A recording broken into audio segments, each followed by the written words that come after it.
South ఇండియాలోనే biggest sorry store మన Varahi silks మన విజయవాడ ఎంజీ రోడ్ లో డిసెంబర్ 4వ తారీఖున ఘన ప్రారంభం.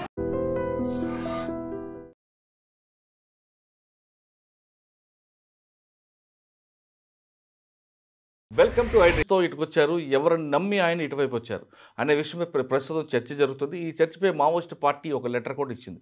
ఆ లెటర్లో చాలా క్లియర్గా కామారెడ్డి, హిడ్మా, మారేడుపల్లి, శంకర్ హత్యలపై న్యాయ విచారణ జరిపి దోషులను కఠినంగా శిక్షించాలి, ప్రజా ఉద్యమాన్ని నిర్వహించండి. వీళ్ళందరితో పాటు 4 వ్యక్తుల వల్ల ఇన్ఫర్మేషన్ బయటకు వచ్చింది. వాళ్ళలో ఒక కాంట్రాక్టర్ ఉన్నారని కూడా పేర్లు కూడా చెప్పారు. ఇందులో వాస్తవం ఎంత అవాస్తవం ఎంత అనే విషయం ప్రస్తుతం అది మాట్లాడడానికి ప్రముఖ విశ్లేషకులు వి ప్రకాష్ గారు ఆయన అడిగి చాలా క్లారిటీగా తెలుసుకుంది. ఈ దేవ ఆ దేవ ఒకటా కాదా అంటే తిప్పర్ తిరుపతి దేవిజీ ఒకటా లేదా ఇంకొక దేవిజీ ఉన్నారా, ఇవన్నీ విషయాలు కూడా సార్ తెలుసు. సార్ నమస్తే. నమస్కారం మురళి గారు. ఇక్కడ మనం లెటర్ మొన్న వచ్చిందంటే అంటే హిడ్మా ఎన్కౌంటర్ తర్వాత ఈ లెటర్లో 4 పేర్లు చాలా స్పష్టంగా రాస్తూ ఇక్కడ కొన్ని విషయాలు రాశారండి. అందరు రాస్తున్న దీంట్లో దేవ్జీ, కామ్రేడ్ దేవ్జీ వీళ్ళకి సంబంధం లేదు అంటూ ఒకటి వచ్చింది. అంటే తిప్పర తిరుపతి ఎలియాస్ దేవ్జీ అనుకోవాలా, లేదా అక్కడ ఒక దేవ అని మన హిడ్మాకి రైట్ హ్యాండ్ ఒక ఆయన ఉన్నారు ఆయన అనుకోవాలా, అసలు ఏం జరిగి ఉండొచ్చు? ఈ ఎన్కౌంటర్లో మన ఈ లెటర్లో చూసిన విషయాలని మీరు క్లారిటీగా చూశారు కాబట్టి ఇందులో ఏమనిపిస్తుందండి? కొసాల్ మా నుండి పారిపోయిన తర్వాత మా కాంగ్రెస్ లోపల రావడానికి సిద్ధమవడంతో ఏకకాలం పట్టుకొని 13 మంది హత్య చేశారు, 50 మందిని అరెస్ట్ చేశారు. అరెస్ట్ అయిన వాళ్ళు దేవ్జీ కానీ సంగ్రామ్ మళ్ళా రాజరెడ్డి కానీ లేరు. వాళ్ళు తమ ప్రాణాలను కాపాడడానికి పోలీసుతో ఎలాంటి ఒప్పందం కుదుర్చుకోలేదు. కామ్రేడ్ హిడ్మాల్ తదితర సమాచారం కోసం కామ్రేడ్ దేవ్జీ పోలీసుకి ఇవ్వలేదు. అంటే ఇప్పటి వరకు దేవ్జీ ప్లస్ మల్లా రాజరెడ్డి గారు కూడా పోలీస్ కస్టడీలో ఉన్నారని వార్త వచ్చింది, కానీ వాళ్ళే దీన్ని ఖండించారు, మా దగ్గర ఉన్నారు కాబట్టి.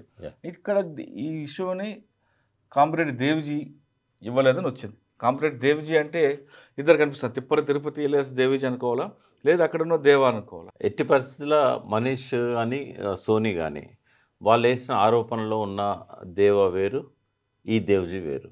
ఎందుకంటే ఒకవేళ నిజంగానే దేవ్జీ పోలీస్ కస్టడీలో ఉన్నప్పుడు ఇది జరిగి ఉంటే అప్పుడు కొంత అనుమానపడే ఆస్కారం ఉండే. రెండవది అక్కడ ఒక దేవ ఉన్నాడు ఫారెస్ట్లో, ఛత్తీస్గఢ్ బస్తర్ జిల్లాలోనే. అతని వాళ్ళ ఫ్యామిలీకి సంబంధించిన ఇంటర్వ్యూస్ కూడా కొన్ని వచ్చినాయి. బహుశా అతను హిడ్మాకు నమ్మకస్తుడు అయి ఉంటాడు, అందుకని అతని మీద వీళ్ళు ఆరోపణ వేసి ఉంటారు. రెండవది ఏంటంటే వీళ్ళిద్దరు కూడా నక్సలైట్స్ కారు, మనీష్ గుంజాం కానీ సోనీస్ ఎవరైతే ఉన్నారో సోరీ అని కూడా అంటారు ఆమెను. ముందు వీళ్ళ గురించి మనం మాట్లాడుకుందాం, ఎందుకంటే ఈ లెటర్కు బేస్ వాళ్ళు చేసిన ఆరోపణ. మనీష్ ఏమో 1991లో ఒకసారి, 98లో ఒకసారి కుంటా ఎమ్మెల్యే, అంటే మనకు భద్రాచలం పక్కన చింతూరు పక్కన ఉంటుంది కదా, కుంట ఎమ్మెల్యే, సిపిఐ నుంచి ఆయన 2 సార్లు ఎమ్మెల్యే గెలిచాడు, 61 సంవత్సరాల వయసు. అతను ఏంటంటే ఆదివాసీ హక్కుల కోసం పోరాటం చేసే ప్రజాప్రతినిధి. అట్లాగే సోనీ ఏదైతే ఉన్నదో గోండు వనిత, అదే బస్తర్ జిల్లాలో దక్షిణ బస్తర్లోనే ఆమె చాలా కాలంగా ఆదివాసీ రైట్స్ కోసం పనిచేస్తున్నది. ఒక స్టేజ్లో ఆమె ఇంటర్నేషనల్ పాపులారిటీ వచ్చింది ఆమెకు 1911లో.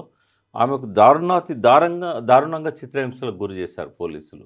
3 బిడ్డల తల్లి ఆమె. అయితే ఆమె హక్కుల కోసం పోరాడుతున్నది, నక్సలైట్స్తో సంబంధాలనే అనే దాంతో ఇది వీళ్ళిద్దరి మీద కూడా నిన్న మొన్నటి వరకు ఏప్రిల్లో కూడా మనీష్ గుంజాం ఇంటి మీద రేడ్ చేసి వాళ్ళ ఆస్తులు అవన్నీ విధ్వంసం చేసి ఆయన మీద ఒక ఫాల్స్ కేసు కూడా పోలీసులు బుక్ చేశారు.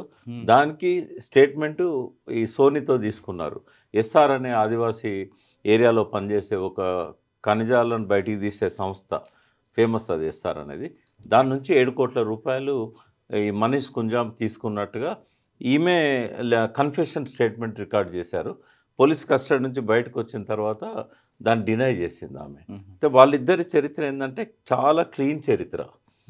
15 ఏళ్లలో ఎంత హరాజ్ చేసినా, ఎంత టార్చర్ చేసినా, ఎన్ని కేసులు పెట్టినా ఆదివాసీల హక్కుల కోసం, ఆ ఖనిజ సంపద దోచుకునే వాళ్ళకు వ్యతిరేకంగా, మావోయిస్టులలో లేకుండా మావోయిస్టుల ఆశయాల కోసం వాళ్ళు పనిచేస్తున్నారు. అరుంధతి రాయ్ లాంటి వాళ్ళు కూడా సోనీకి డిఫెన్స్గా వచ్చారు వాళ్ళు.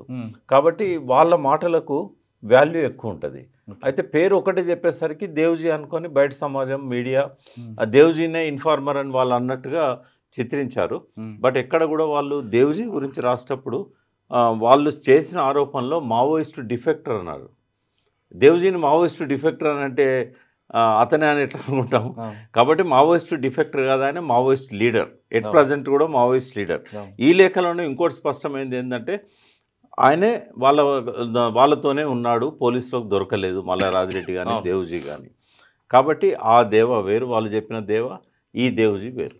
ఓకే, కానీ ఇంకొక ఆరోపణ ఏమొచ్చిందంటే దేవ్జీ అలియాస్ తిప్పర తిరుపతి అతను అక్కడ స్టాండర్డ్ అవ్వాలంటే ఆయనకి కాంపిటేటర్గా హిడ్మా ఒకవేళ రేపొద్దున పార్టీ కానీ వస్తే గట్టి నిలబడితే హిడ్మా సపోర్ట్ లేకుండా చేయడం అనేది ఇంపాసిబుల్. కాబట్టి ఈ క్రెడిట్ అంతా హిడ్మాకి వెళ్తుంది. కాబట్టి ఆయన్ని బయటికి పంపడానికి ఈ స్కెచ్ వేశారనేది ఒక వర్గం ఆరోపిస్తుంది. అది 100% అబద్ధం. ఎందుకంటే దేవ్జీ ఎవరైతే తిరుపతి ఉన్నాడో గణపతి కానీ, దేవ్జీ కానీ, మల్లారాజిరెడ్డి కానీ, ఇంకా ఎవరన్నా అందులో మిగిలిన వాళ్ళు ఉంటే ఏ ఒక్కరు కనీసం నెక్స్ట్ ఒక తరం పోయేదాకా ఛత్తీస్గఢ్లో ఉద్యమం నిర్మించరు, అడుగుపెట్టరు. ఇంకా అది ముగిసిన కథ. ఛత్తీస్గఢ్ దక్షిణ బస్తర్ నక్సలైట్ ఉద్యమం అనేది ముగిసిన కథ. మళ్ళీ ఇంకెవరు ప్రయత్నం కూడా చేయరు. చేసినా కూడా వాళ్ళు గోదావరి దాటగానే చంపేయబడతారు. ఇంద్రావతి గోదావరి క్రాస్ చేయగానే వాళ్ళు చంపేయబడతారు. కాబట్టి అటువంటి దుస్సాహసం ఎప్పుడు కూడా మావోయిస్టులు చేయరు. సరే, ఒకసారి మనం వెనక్కి వెళ్దాం. మీరు చెప్పారు ఇప్పుడు అంటే ఇకపై బస్తర్లో మావోయిస్ట్ పార్టీ అని ఉండేది ఒక చరిత్రలో పేజీలో అంతే, ఆర్క్యూస్లో చూసుకోవాల్సిందే. వాటితో పాటు మీ వీడియోస్ కూడా ఆర్క్యూస్లోకి వెళ్ళిపోతాయి. ఎందుకంటే కంటిన్యూస్గా నేను చూస్తున్నాను లాస్ట్ బహుశా నేను అనుకుంటా 20 years అనుకుంటా కంటిన్యూగా మీరు ఈ ఉద్యమాన్ని, దీని ప్రతిస్పందనని, విమర్శలను ఒక పక్షపాతం లేకుండా నిష్పక్షపాతంగా వరుసగా ఇస్తున్నారు కదా. భవిష్యత్ తరాలు ఎవరైనా ఈ ఉద్యమం మీద రీసెర్చ్ చేయాలనుకుంటే ఖచ్చితంగా ఈ వీడియోస్ అన్నీ కూడా ఆర్క్యూస్లో ఉంటాయి. అంటే మీరు అంటున్నారు నిక్కచ్చగా వెళ్తున్నారు, మీరు అంటున్నారు. నేనైతే ఒక వర్గం మాత్రం మీరు కంప్లీట్గా పోలీసులు వైపే ఉన్నారు మమ్మల్ని అంటారు. సరే, ఎవరి అభిప్రాయం వాళ్ళది అనుకోండి. ఇక్కడికి వచ్చేసరికి ఇకపై బస్తర్లో జరగదు అంటున్నారు. జరగదు ఉద్యమం. మనం ఒకసారి వెనక్కి వెళ్తే 1969 నుంచి శ్రీకాకుళం రైతాంగ పోరాటం నుంచి కరీంనగర్ వరకు, కరీంనగర్ మీదుగా ఇలా నల్లమల అలా వెళ్ళింది. ఇంకా రాయలసీమలో అనుకోండి ఎంత ఫాస్ట్గా వచ్చిందో అంతే ఫాస్ట్గా వెనక్కి వచ్చింది. కానీ తెలంగాణలో స్ట్రాంగ్గా నిలబడింది. తెలంగాణ, ఆంధ్రప్రదేశ్, ఉమ్మడి ఆంధ్రప్రదేశ్లో. ఇక్కడ నుండి ఎప్పుడైతే నల్లమల ఖాళీ చేసామో ఇక్కడ నుండి అటు వెళ్ళడం కనుక ఇక్కడ పూర్తిగా బేస్ని, అంటే బేస్ ఎక్కడ వీళ్ళకి ఉమ్మడి ఆంధ్రప్రదేశ్, ఆ బేస్ మర్చిపోవడం వల్ల ఈ పార్టీ దూరమైంది అనుకోవచ్చా?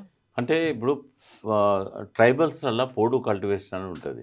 అంటే వాళ్ళు ఈ సంవత్సరం ఎక్కడైతే అడవి నరికి, అంటే అడవి అంటే చెట్టు, పెద్ద చెట్లు నరకరు, చిన్న చిన్న తుప్పలు అవి ఇవన్నీ చేసి వ్యవసాయం చేసిన తర్వాత మళ్ళీ నెక్స్ట్ అక్కడ విత్తనం వేయరు వాళ్ళు. షిఫ్టింగ్ కల్టివేషన్ అంటారు, పోడు కల్టివేషన్. అదే మావోయిస్ట్ పార్టీలో కూడా అదే జరుగుతూ ఉంది. ఎందుకంటే వాళ్ళ ఫస్ట్ ఫెయిల్యూర్ ఏంటంటే ఎక్కడైతే ఉద్యమము విఫలమైందో అక్కడ పునర్నిర్మాణం చేయరు. దానికి శాస్త్రీయ కారణం ఏంటంటే ఒక తరం మారాలి. ఒక ఉద్యమం ఫెయిల్ అయిన తర్వాత మళ్ళీ అదే ఉద్యమాన్ని ఎవరైనా మొదలు పెట్టాలంటే ఆ తరంతో సాధ్యం కాదు. కానీ మీరు అంటున్నారు అలా, కానీ వాళ్ళనేది ఏంటంటే మావోయిస్ట్ పార్టీ ఉద్యమం అనేది ఫినిక్స్ పక్షి లాంటిది. అది ఎప్పటికైనా రావచ్చు, ఏ తరంతోనే రావచ్చు. కాబట్టి మీరు అన్నట్లుగా అలా వెళ్తుందంటారా? అన్ని ఉద్యమాలు ఫినిక్స్ పక్షిలాగా లేవాయి. ఇప్పుడు ఎప్పుడు లేస్తాయి? ఒక 50 ఏళ్ళలో 60 ఏళ్ళ తర్వాతనో మళ్ళీ లేస్తాయి. అట్లా లేవడానికి కావాల్సిన మార్పులు చేసుకోవాలి వాళ్ళు. మరి ఈ పద్ధతిలో AK-47లు పట్టుకొని మాత్రం మళ్ళీ నక్సలైట్ మూవ్మెంట్ అనేది ఇంకా మళ్ళీ కంటిన్యూ అయ్యే అవకాశం కానీ, ఫీనిక్స్ పక్షిలాగా మళ్ళీ AK-47లతో లేసే అవకాశం కానీ జరగదు. ఎందుకంటే ప్రపంచ చరిత్ర తెలిసిన వాళ్ళకి ఎవరికైనా ఇది అర్థమవుతుంది. చే గువేరా ఎక్కడ ఫస్ట్ స్టార్ట్ చేశాడు? ఆయన స్టార్ట్ చేసిన కంట్రీస్లల్లో ఎక్కడైతే ఫెయిల్ అవ్వకుండా వచ్చిందో ఫైనల్గా క్యూబాలో ఆయన సక్సెస్ అయ్యాడు. మళ్ళీ అక్కడ నుంచి ఇంకా బొలివియా పోయి మళ్ళీ ప్రయత్నం చేశాడు, ఫెయిల్ అయ్యాడు. ఆయన ఎక్కడెక్కడైతే ఫెయిల్ అయిందో అక్కడ ఆయన జీవితకాలంలో మళ్ళీ దాన్ని పునరుద్ధరించడం జరగలే. ఈవెన్ తెలంగాణలోనే చూద్దాం మనం, కల్లోలిత ప్రాంతాలని చెప్పి ఒకప్పుడు ఫస్ట్ స్టార్ట్ అయిన ములుగులో అడవులలో రక్షణ తీసుకున్నారు తప్ప జంపన్న పోయిన తర్వాత జనార్దన్ అక్కడ నుంచి బయటకు వచ్చినాక ఉద్యమం లేదు.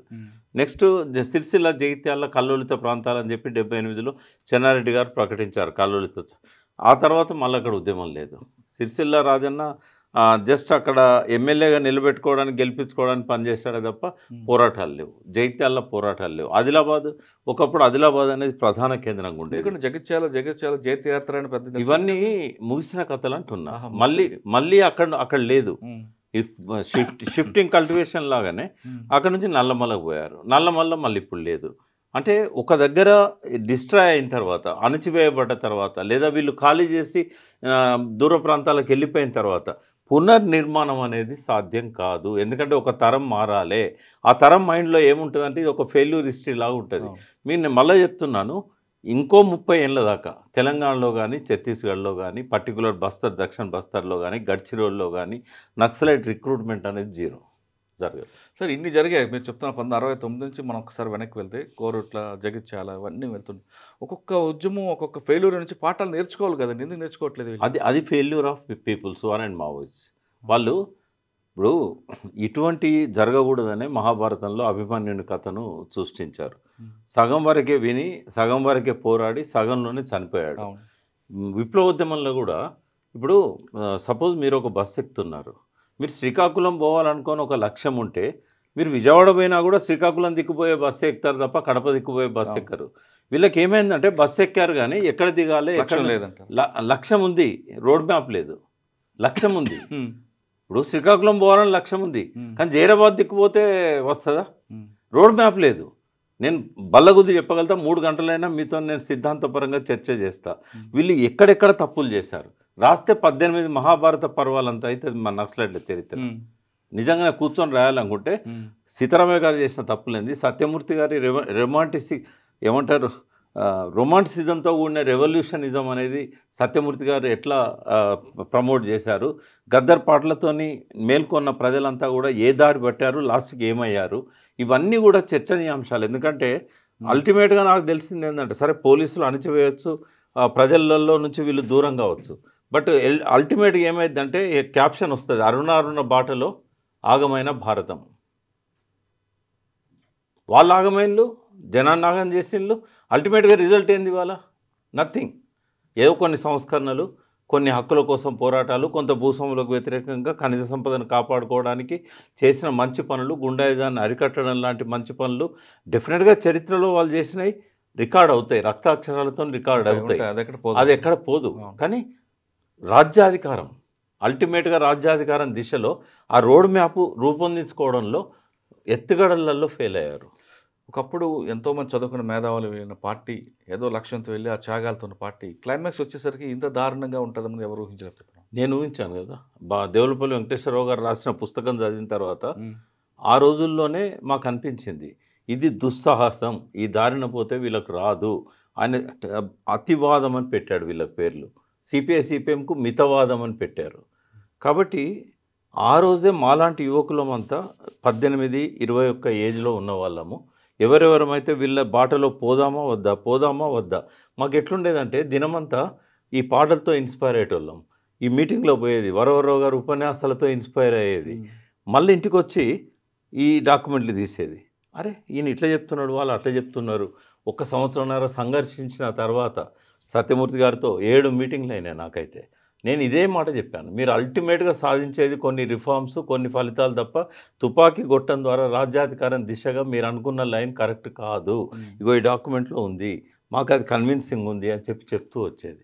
అంటే చాలామంది ఆ రోజుల్లో విడిపోయిన వాళ్ళు మీరు ఎవరు ఊహించాలని అంటున్నారు కదా, 68లో నవంబర్ డిసెంబర్లో చారు మజుందార్తో ఆల్ ఇండియా లెవెల్లో పోయి చర్చలు చేసిన వాళ్ళంతా కూడా వాళ్ళు చారు మజుందార్ ముఖం మీద చెప్పారు, ఎప్పుడు నక్సల్బరీ విఫలం కాకముందు ఈ లైన్ తప్పు, భూస్వాములను చంపడం వల్ల, వర్గశత్రు నిర్మూలన వల్ల విప్లవం రాదు అన్న తర్వాత 72లో ఆయన మరణానికి కొద్ది రోజుల ముందు ఆయన చెప్పాడు ఇది కరెక్టే వాళ్ళు చెప్పింది, ఈ రకంగా వర్గశత్రు నిర్మూలన, వ్యక్తిగత హింసావాదం తప్పు అని చెప్పాడు. చెప్పినాక ఎక్కువ రోజులు లేడు ఆయన, మళ్ళీ ఆల్టర్నేట్ మూవ్మెంట్ క్రియేట్ చేసే లోపల చనిపోయాడు. తర్వాత శ్రీకాకుళం కామ్రేడ్స్తోని ఆంధ్ర కామ్రేడ్స్ మధ్యలో చాలా డిస్కషన్ జరిగినప్పుడు ఆ వసంతరాడు రామలింగాచారి, దేవులపల్లి, కొల్లా వెంకయ్య వీళ్ళందరూ కూడా ఆ వెంపటపు సత్యం, ఆదిపట్ల కైలాసం, పంచాది కృష్ణమూర్తి వాళ్ళే మెయిన్ టీం. వాళ్ళతో మాట్లాడుతున్నప్పుడు నక్సల్బరీ ఫెయిల్ అవుతుంది, దానికి కారణం ఇది, మీరు అదే బాటలో పోతున్నారు, మీరు కూడా సక్సెస్ కారు అని చెప్పేసి సేమ్ డిస్కషన్ ఇప్పుడు మన మధ్య జరుగుతూ ఉంది. సరే మీరు చాలా కాలం నుంచి ఉన్నారు కాబట్టి జనం కోసం, వాళ్ళ మార్పు కోసం, వాళ్ళ హక్కుల కోసం మనం పోరాటం చేస్తున్నాం, అందులో భాగంగా త్యాగాలు చేసి వచ్చారు. కానీ వాళ్ళలో చైతన్యం తీసుకురావడానికి ఎందుకు మనం చేయలేకపోయామండి? అంటే వాళ్ళకి కష్టం అంతా వాళ్ళది, వీళ్ళు తుపాకీ పట్టుకొని చేయడం కన్నా వాళ్ళలో ప్రశ్నించే తత్వం తీసుకొచ్చి వాళ్ళ సమస్యను వాళ్ళే పరిష్కరించుకునే విధంగా ఎందుకు వాళ్ళు ఒక థియరీ ఉంది డెమోక్రటిక్ సెంట్రలిజం అని. ఇప్పుడు 1978 నుంచి దళాలు ఫామ్ చేయాలన్న దగ్గర నుంచి ఈ రోజు వరకు ఇంటర్నల్గా ప్రశ్నించే వాళ్ళు 45-50 ఏళ్ళుగా అందులోనే ఉన్నారు. బట్ మెజారిటీ నిర్ణయానికి మైనారిటీ కట్టుబడి ఉండాలని చెప్పేసి ఒక సూత్రీకరణ ఉంది కాబట్టి వాళ్ళకి ఇష్టం లేకున్నా కూడా అలా పనిచేస్తున్నారు. అది ఎక్కువ కాలం సాధ్యం కాదు కాబట్టి ఏదో ఒక రోజు వాళ్ళు బయటకు వస్తున్నారు. జంపన్న బయటకు వచ్చినా, అంతకంటే ముందు చాలామంది బయటకు వచ్చినా, శివాజీ లాంటి వాళ్ళు బయటకు వచ్చినా, ఇట్లాంటి సిద్ధాంత చర్చలు చేసి ఇమడలేక బయటకు వచ్చిన వాళ్ళే. అంటే కొంతమంది ఎన్కౌంటర్లు చనిపోయారు. అంటే ఈ టాపిక్ ఆల్రెడీ పార్టీలో వచ్చింది. నిరంతరం ఒక ప్రవహిస్తున్న గోదావరి నదిలాగా ఒక ఆల్టర్నేట్ లైన్ గురించి చర్చ అనేది మొదటి నుంచి అందులో ఉంది. వాళ్ళ డాక్యుమెంట్స్లలో కూడా అది కనబడుతుంది. సార్ మొన్న చూసాం లెటర్లో మా మల్లాజ్ వేణుగోపాల్ గారు కూడా 22 పేజీలు లెటర్ రాశారు. మిడిమిడి జ్ఞానంతో మేము తీసుకున్న నిర్ణయం వల్ల పార్టీ నష్టపోయింది, మమ్మల్ని మనస్ఫూర్తిగా క్షమించండి అన్నారు. మిడిమిడి జ్ఞానం అన్నారు, అంతా చేశారు. కానీ అందులో చనిపోయిన కుటుంబాలకు ఎవరు బాధ్యత వహిస్తారండి? ఎంతమంది, వేల మంది కుటుంబాలు చనిపోయారు కదా. అంటే ఇవన్నీ కూడా యాక్సిడెంట్స్ లాగా చూడాల్సిందే. ఎందుకంటే అంటే వీళ్ళ మాటలు నమ్మి, వీళ్ళు పాటలు నమ్మి, వీళ్ళ భావజాలు నమ్మి వెళ్ళారు కదండి వాళ్ళందరూ కూడా. ఏం చేస్తారు? కుటుంబాలకు ఎవరు బాధ్యత వహిస్తారు? ఇప్పుడు గద్దరు సగం మందికి బాధ్యత వహించాలి, ఒప్పుకుంటారా? ఆ మాట అంటే సరే అయింది అవుతుందా? ఎందుకంటే గద్దరు ఒక సామాజిక లక్ష్యంతో ఈ వ్యవస్థ మారాలని చెప్పి, ఆయనే మార్క్సిస్టు మహోపాధ్యాయుడు కాడు. ఆయనే వీళ్ళ ప్రసంగాలు విని, వీళ్ళ రాతలు చదివి ఆయన ఉత్తేజితుడై దాన్ని ప్రమోట్ చేయడానికి పాటలు రాశాడు. ఆయన అనుకున్నాడా ఇట్లా అవుతుందని, ఇది ముగిసిపోతే? కొంతమంది గతంలో పెంబర్తి తీర్మానం తర్వాత, కేఎస్ గారు పెంబర్తి తీర్మానం తర్వాత ఒక చర్చ వచ్చిందండి. నేను చూడలేదు, ఎవరో మీలాంటి వాళ్ళు చెప్తుంది. ఆ చర్చలో ఇందులో ఈ యుద్ధంలో రాజ్యానికి మనకి జరుగుతున్న యుద్ధంలో పోలీసుల వైపు నుంచి ఎవరైనా చనిపోతే ప్రభుత్వం వాళ్ళకి అన్ని విధాలు ఆదుకుంటుంది. పార్టీలో కూడా ఆ విధంగా చనిపోతే వాళ్ళకి ఎంతో కొంత ఆదుకోవాలని ఒక తీర్మానం వచ్చింది. అది మరుగున పడింది అంటారు. వాస్తవం అంటే కొన్ని దిక్కుల చేశారు, సహాయం చేశారు. బట్ అది ఒక పాలసీగా వాళ్ళు పెట్టుకోలేకపోయినారు, దాన్ని అమలు చేయలేకపోయినారు. చేయాలి కదా, పార్టీ ఫండ్ ఉంది కదండి. అంటే వాళ్ళు అనుకుంటే పార్టీ ఫండ్ వస్తుంది కూడా వస్తుంది. అయితే కొంతమంది సానుభూతి పనులకు చెప్పేవారు, వాళ్ళ కుటుంబానికి కొద్ది హెల్ప్ చేయండి, అది అట్లా చెప్పడం వల్ల కొంత సహాయం దొరికేది. బట్ ఇప్పుడు హిడ్మా తల్లిని చూస్తే మనకు అర్థమైంది. హిడ్మా తల్లి అంటున్నారండి సార్. ఇప్పుడు మీరు బడే చొక్కారావు దామోదర్ గారు నాన్న చూసినా చాలా గౌరవంగా ఉంటుంది. అవును. అదేవిధంగా మళ్ళీ రాజారెడ్డి గారి పిల్లలు చూసినా గౌరవంగా ఉంటుంది. అంటే ఇప్పుడు ఇంకా తిరుపతి వాళ్ళ అమ్మాయి, వాళ్ళ అన్నయ్య కూతురు, వాళ్ళ అన్నయ్య చెప్తున్న మాటలు వింటే ఇంకా బాధ అనిపిస్తుంది. ఇది కూడా వీళ్ళు త్యాగాలు చేస్తూ, ప్రజల కోసం కష్టాలు పడుతూ, త్యాగాలు చేస్తూ, నిరంతరం పోరాటం చేస్తుంటే రేపు పొద్దున్నే ఉద్యమం అయిన తర్వాత కుటుంబాలకి ఏం సమాధానం చెప్తారు? ఏం సాధించారు అంటే ఏం చెప్తారు? నేను ముందన్న దానికి ఇప్పుడు నాకు జవాబు మీ నోటి నుంచే వచ్చింది. ఏమనంటే, ఎందుకు షిఫ్టింగ్ అయ్యారు, ఒక దగ్గర ఎందుకు కన్సిస్టెంట్తోని ఉద్యమాన్ని నిర్మించలేదంటే ఇటువంటి పొరపాట్ల వల్లనే. ఇప్పుడు ఆ కుటుంబానికి అలా పోయినా కూడా ఏమన్నా అయినా కూడా ఒక దిక్కుంటుంది అనే ఒక నమ్మకం వస్తే ఎవరైనా పోవడానికి సిద్ధపడతారు. మళ్ళీ రిక్రూట్మెంట్లో వాళ్ళు ముందుకెళ్తారు. ఈ తప్పులన్నీ చేశారు కాబట్టే కదా, ఈ తప్పులను చేశారు కాబట్టి ఇది జరిగింది. తప్పులు చేసాం, క్షమించండి అంటే దానికి జరిగే నష్టం ఎవరు క్షమించాలి? వాళ్ళే క్షమించుకోలేరు, ఇంకోరు ఎందుకు క్షమిస్తారు? వాళ్ళు క్షమించుకోగలుగుతారా? ఇప్పుడు ఆయన చేసిన తప్పులన్నీ మల్లోజుల ముందు పెట్టి నువ్వు క్షమించుకోగలుగుతావు అంటే నేను క్షమించుకోలేనని చెప్తాడు. అదే మా తకల్పల్లి వాసుదేవరావు గారు కూడా ఆయన ఉడుకు రక్తంతో చేసిన తప్పులన్నీ క్షమించమంటే ఉమేష్ చంద్ర తిరిగి వస్తాడా? లేకుంటే పేలిపోయిన బస్సులో ప్రయాణికులు మళ్ళీ వస్తారా? కాకతీయ ఎక్స్ప్రెస్ తలగబడ్డ దానిలో నుంచి వాళ్ళు మళ్ళీ లేచి వస్తారా? ఈ తప్పులను ఎవరు క్షమించాలి? ఎందుకు క్షమించాలి? ఎట్లా క్షమిస్తారు? క్షమించడం అనంటే మీ లైన్ విషయంలో మీకు ఒక స్పష్టత ఏర్పడాలి. అయిపోయింది. ఇప్పుడు దానికి వీళ్ళు చేసిన తప్పులన్నిటి పరిహారం భారతదేశంలో ఒక వ్యాక్యూమ్ ఉంది. అవును. ఇక్కడ అవినీతే పాలనగా మారిపోయింది, దోపిడే లక్ష్యంగా మారిపోయింది, రాజ్యాంగాన్ని పాతాళంలోకి నెట్టేస్తున్నారు, సంపాదించడమే లక్ష్యంగా ఎన్నికలు జరుగుతూ ఉన్నాయి. ఈ వ్యవస్థను మార్చడానికి మీకు ఇంకా ఒక అవకాశం ఉంది, ఒక వ్యాక్యూమ్ ఉంది. మీ పాప పరిహారాలకు ఒక మార్గం ఉంది. మీరు అందులోకి రండి. మీరు చేసిన మీ పశ్చాత్తాపమే భవిష్యత్తుకు పునాది కావాలి. రైట్. మీరు మళ్ళీ ప్రజల్లోకి వచ్చి ప్రజలకు ఏమవసరం, ఇప్పటిదాకా ప్రజలను వదిలిపెట్టారు కదా, ప్రజలకు ఏమవసరమో దానికోసం పనిచేయండి. ఆ ప్రజలు క్షమిస్తారు. ఇప్పుడు మరి రాశారండి ఇక్కడ, కామ్రేడ్ హిడ్మాల్, కామ్రేడ్ శంకర్ రంపచోడవరం హత్యాకాండపై న్యాయ విచారణ జరపాలి. దోషులను కఠినంగా శిక్షించాలి, కార్పొరేట్ల కోసం సాగుతున్న కగారు యుద్ధాన్ని ఆపాలని దేశవ్యాప్తంగా ప్రజలు పిలుపునిస్తాను. ఎందుకు వస్తారండి ప్రజలండి? ఏ ప్రజలు పిలుపునిచ్చారు? ఎవరు వస్తారు చెప్పండి? ఎందుకు రావాలి? ఇప్పుడు ఎవరైనా పిలిపిస్తే వాళ్ళు వచ్చారనుకోండి, కేసులు పెట్టి జైలుకి వెళ్తే వీళ్ళని కాపాడతారా? సాధ్యం కాదు. ఇప్పుడు ఆ డిమాండ్స్ ఏవైతున్నాయో ఈ వ్యవస్థలో న్యాయ విచారణ సక్రమంగా జరుగుతుందా? ఫస్ట్ సుప్రీంకోర్టే చెప్పింది ప్రతి ఎన్కౌంటర్ను కూడా హత్యలాగా దాన్ని రికార్డ్ చేసి ఎఫ్ఐఆర్ ఇష్యూ చేసి దాని మీద ఎంక్వైరీ జరపాలనేది ఎప్పుడో 3 దశాబ్దాల క్రితం కన్నాభిరాన్ గారు ఉన్న టైంలోనే కోర్టులు చెప్పాయి. మరి ఎక్కడ అమలైంది? కాబట్టి వీళ్ళు రాసిన మాత్రం వస్తారు ప్రజలు. ప్రజలు ఏ ప్రజలు వస్తారు? ఎందుకు వస్తారు? ఇప్పుడు వచ్చిన వాళ్ళని మళ్ళీ అర్బన్ నక్సలైట్స్ అంటారు. వాళ్ళ ముద్ర వేసుకోవడానికి ఎవరు సిద్ధంగా లేరు. అర్బన్ నక్సలైట్స్ అంటారు, లోపలికి వెళ్ళారు అనుకోండి, వాళ్ళ మీద కేసులు అవుతాయి, అరెస్ట్ చంపేస్తారు కూడా కదా, జైలుకి చంపేస్తారు. వెళ్తారు. ఎంతో వీళ్ళు మంది కాపాడతారా? ఎంతో మంది. సరే, ఏ ప్రజలని వీళ్ళకి అడిగారా మాకు కావాలి మీరని? ఎవరైనా ఛత్తీస్గఢ్కు రమ్మని పిలిచారా? తుపాకీలు పట్టుకొని పోరాడమన్నారు? రమ్మలేదు. అక్కడ వాళ్ళు కోరుకున్నది ఏంటంటే ఫారెస్ట్ వాళ్ళ దోపిడీ పోవాలి, బీడీఆకు సరైన పరిహారం రావాలి, కూలీలకు సరైన వేతనం రావాలి, మా మీద పోలీసుల అరాచకాలు ఆగాలి, భూస్వాముల అరాచకాలు ఆగాలి, గుండాల అరాచకాలు ఆగాలి. అంతవరకే ప్రజలు కోరుకున్నారు, అంతవరకు చేశారు. కానీ అంతకంటే ఒక స్టెప్ అడ్వాన్స్ అయిపోయి చైనా లాగా విప్లవం రావాలనుకున్నారు. ఆనాటి పరిస్థితుల్లో ఆనాటి కాలం వేరు. తర్వాత టెక్నాలజీ అడ్వాన్స్ ఇప్పుడు ఈ 75 ఏళ్లలో, అంటే వాళ్ళది 57 ఏళ్ళే నక్సలైట్ మూవ్మెంట్ స్టార్ట్ అయ్యి, ఈ 75 ఏళ్లలో స్వాతంత్రం వచ్చిన తర్వాత ఒక 10 తరాలలో 20 తరాలలో ఎంత ఆలస్యంగా టెక్నాలజీ డెవలప్మెంట్ జరిగేదో జస్ట్ 1 జనరేషన్లో మనం చూసాం మన జీవితకాలంలో. ఇంత వేగంగా మార్పు చెందుతున్న సమాజంలో వీళ్ళ ఆలోచనలు మాత్రం తుప్పుపట్టిపోయి ఇంకా చైనా కాలంలో, చేగువేరా కాలంలో తిరుగుతూ ఉన్నాయి. మరి ఏం చేస్తాం దానికి? టెక్నాలజీ మీరు అన్నట్లుగా మనం 50 సంవత్సరాల ముందున్నాం, ఆ విషయాన్ని గుర్తించట్లేదు. వీళ్ళు 100 సంవత్సరాలు ఎన్నుకున్నారు అంటున్నాను నేను. ఇంకా జార్జ్ చక్రవర్తుల కాలం, చాంకై షేక్ కాలం, ఇంకా క్యూబాన్ పీడించిన ఆ దోపిడీ నియంత కాలంలో చేగువేరలాగా అప్పుడు ఆలోచిస్తారు. కానీ ఇప్పుడు ఎందుకు అది? ఇప్పుడు అది సాధ్యమవుతుందా? ఇప్పుడు ఎంతమంది అయినా బలవుతారు తప్ప చేగువేరాలు కాలేరు. సార్, ఇప్పుడు ఫైనల్గా చెప్పండి, ఈ సిచ్యువేషన్ ఒక కొలిక్కి వస్తుంది. అంటే మార్చి 31 దగ్గర మన 3 నెలలు కనిపిస్తుంది. ఈ 3 నెలల్లో బస్తర్లో కానీ లేదా తెలంగాణ కానీ ఏఓబీలో కానీ పార్టీ పులిష్ట పడుతుంది అంటారా, లేదా ఉద్యమం మరో రూపంలో వచ్చే అవకాశం ఉందంటారా? అమిత్ షాకి అయితే నేను ఆ క్రియేట్ చేయదలుచుకోలేదు. కేవలం నిర్బంధంతోనే ఇది అణచివేయబడుతున్నది అనేది కరెక్ట్ కాదు.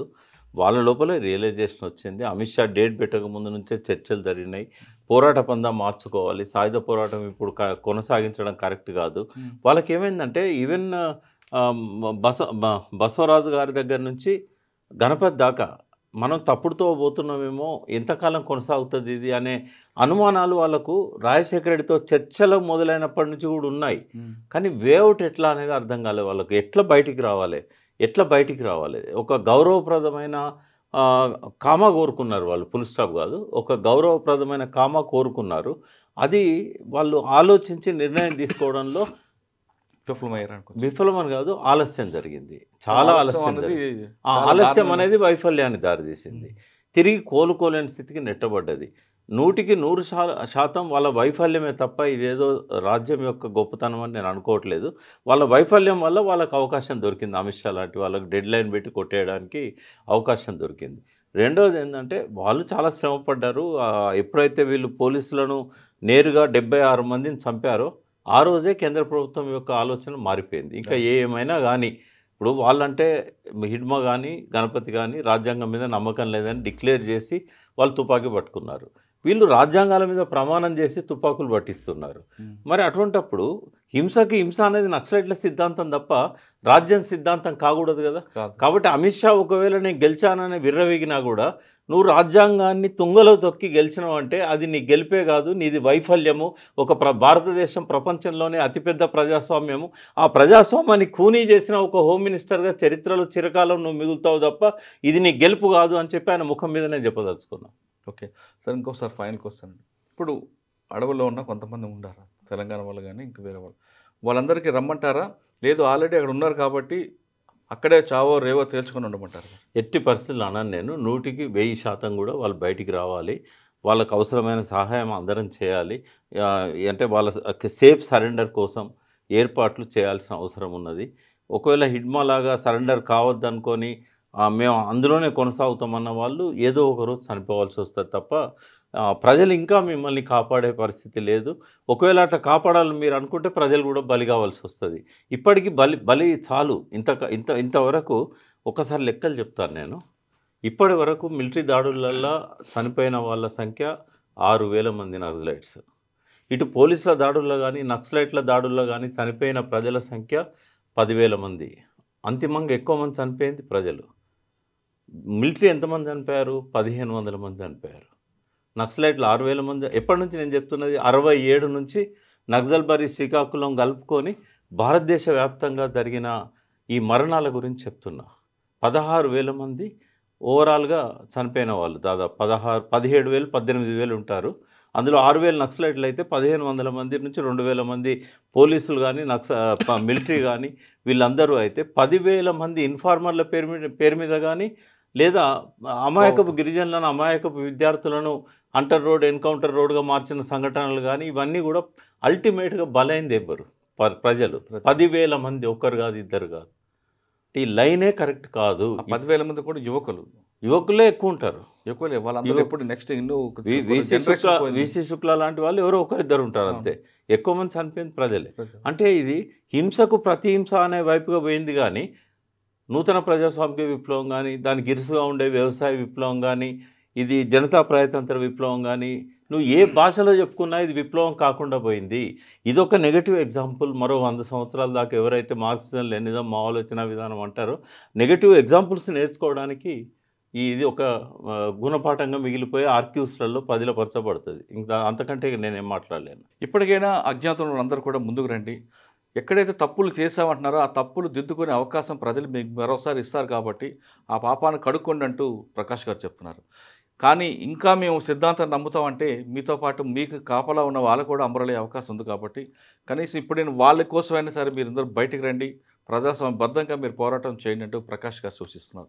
ఇది మావోయిస్ట్ పార్టీ విడుదల లేఖపై ప్రకాష్ గారి విశ్లేషణ. మరో అంశంలో మళ్ళీ కలుద్దాం. అంతవరకు నమస్తే. థ్యాంక్ యూ అండి. Thank you very much. And for more videos, please subscribe to iDream. Please subscribe to iDream. Please subscribe iDream. And please subscribe to iDream. For more videos, subscribe to iDream. please like, share and subscribe to the channel. Congratulations, iDream. Subscribe to iDream. Subscribe to iDream. So subscribe to iDream Media. iDream ki iDream team andarki huge congratulations. Please subscribe iDream Media. Please subscribe to iDream. Subscribe iDream. Please subscribe to iDream. iDream అంటే నా కళల ఛానల్ను subscribe చేసుకున్న నోరు తిరుగుతలేదు. మీరైతే గంట గుర్తు కొట్టండి. For more such videos, please subscribe to iDream. Subscribe to iDream. Please subscribe to iDream. Please subscribe iDream Media. Please do subscribe to iDream. Please subscribe to iDream Media. For best entertainment and information, please subscribe iDream. And don't forget to subscribe to iDream.